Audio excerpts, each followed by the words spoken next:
সবকিছু ভেবে বলতেছি আমি আর রাজনীতি করবো না, এই জন্য রাজনীতি ছেড়ে দেওয়ার ঘোষণা দিয়েছেন। আজকে আমি বলেছি আমি আর রাজনীতি করব না। এই রাজনীতি করবো, রাজনীতি কি হবে, কার জন্য রাজনীতি করবো? যে রাজনীতিতে মানুষের মূল্যায়ন করে না, আমাকে জোখার বলে, দালাল বলে, আমি নাকি ইউটিউবের কন্টেন্ট বানানোর জন্য রাজনীতি করি, মানুষের পাশে দাঁড়াই, যে আমি রক্ত ঘামানো টেকালে মানুষের বন্যার্থের পাশে দাঁড়ায়, দেশে কোনো কিছু হলে অন্যায়ের প্রতিবাদ করে। স্বৈরাচার আওয়ামী লীগ সরকার তখন ছিল তাদের বিরুদ্ধে প্রতিবাদ করেছে, এখন এক স্বৈরাচার বিদায় করতে আরেক স্বৈরাচার লোকের জন্মগ্রহণ করতেছে, বিএনপি ক্যাডার বাহিনী জন্মগ্রহণ করতেছে কিছু। তারা আমাকে আদালতে প্রাঙ্গণে জনগণের মধ্যে পিটিয়ে পিটিয়ে ফুটবলের লাগান মারলো, জনগণ চায় থেকে দেখলো, আমার কোনো বিচার করলো না। তাই আমি কার জন্য রাজনীতি করবো? এই দেশের রাজনীতি করে আমার লাভ কি? এই রাজনীতির দরকার নাই। কারণ আমি যদি মারা যাই ভাই, আমার মা বাপ এতিম হবে, মানুষের দরবারে ভিক করে খাইতে হবে। তাই আমার তো এই রাজনীতির দরকার নাই। আমি আমার মাকে এতিম করে, আমার বউ ছেলেকে এতিম করে কত আর মার খামো? আমাকে যে আরে মারতে চাই 4 বার, আমি তো যে কোনো মারা যেতে পারতাম। তাহলে আমি এই লাশের খেলা রাজনীতি আর খেলবো না, এই রাজনীতি আর চাই না। আমি আমার মতো চলতে চাই। আমার সামনে যদি কোনো লোক মারাও দেয় আমি আর কথা বলবো না।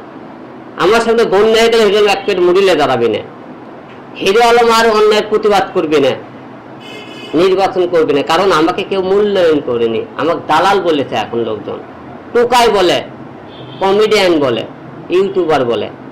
তাই এই লোক তো তাহলে রাজনীতিতে মানাই না আপনাকে, আপনাকে সমাজে মানা না, শিক্ষিত সমাজেরা। তাহলে আমি কতই মাল কামো, সবকিছু ভেবে বলতেছি আমি আর রাজনীতি করবো না, এই জন্য রাজনীতি ছেড়ে দেওয়ার ঘোষণা দিয়েছেন।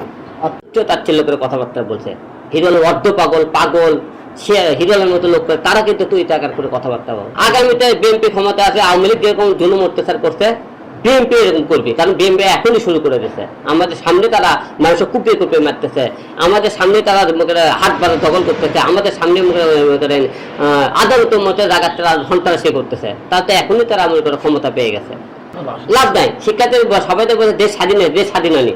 দেশ তুই স্বাধীন হয়, অনেকে বলছে তুই আদালতে গেলে তুই একা গেলি কেন, তোর ক্যাডার বাহিনী এলে তুই যাসটি কেন? দেশ যদি স্বাধীন হয়ে থাকে তাহলে দ্বিগুণ আমি ক্যাডার বাহিনী আমার বডিগার্ডলে চলাফেরা কেমন? তার দেশ স্বাধীন হয়নি, আমাকে তো এখন নিরাপত্তা নাই, স্বাধীন হয়নি দেশ।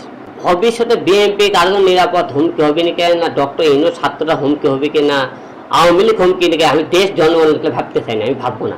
কে কি হবে আমি জানি, দেশ মুখে একদিকে চলে যাক, আমার এই ভাবনা। আমাকে দেশে ভালো না লাগবে, আরেক দেশে চলে যাবো, থাকবো না এই দেশে। এই দেশ আর ভাবার আমার সময় নেই না। এখন আর কাউকে নিয়ে কথা বলবো না, আরাফাত নিয়ে এক নিয়ে এক কাউকে নিয়ে কথা বলবো না। কারণ আমি মামলা করতে বিচার পাই না, মার খাই। তার মানুষের মামলা বিচার করে আমি কি করবো? আমি এই স্বৈরাচার আওয়ামী লীগ সরকারের জন্য আন্দোলন করছি, আওয়ামী লীগের সরকারের আমি মামলা করবে গেছে, মারধর করছে আমাকে। তাহলে এতে পিছনে কার জন্য আন্দোলন করবো? আমি আওয়ামী লীগের পিছিয়ে লাগে, কেউ বিএনপির পিছিয়ে লাগবে, আমাদের পিছিয়ে লাগে, আমার লাভ কি? আর আমার অন্যায় কিন্তু হিরো যেখানে অন্যায় সেখানে প্রতিবাদ করতে, সে আওয়ামী লীগ হোক বা বিএনপি হোক, সেই প্রতিবাদের বিনিময়ে মার খেয়েছে মানুষের কাছে। আমার টোকায় বলে, জোকার বলে, তারপরে মনে করেন আমাকে মনে করে দূর দূর করে তাড়ে দেয়। তাহলে এই লাঞ্ছিত তাহলে এই মুখের মানুষের কাছে দাঁড়ানোর দরকার নেই আমার। তোমরা একদিকে বন্যাতে ডুবে চলে যায়, আমার দেখার বিষয় নেই। কারণ বাংলাদেশের লোক আমাকে মূল্যায়ন করেনি, এই যে বাংলাদেশ জাহান্নামে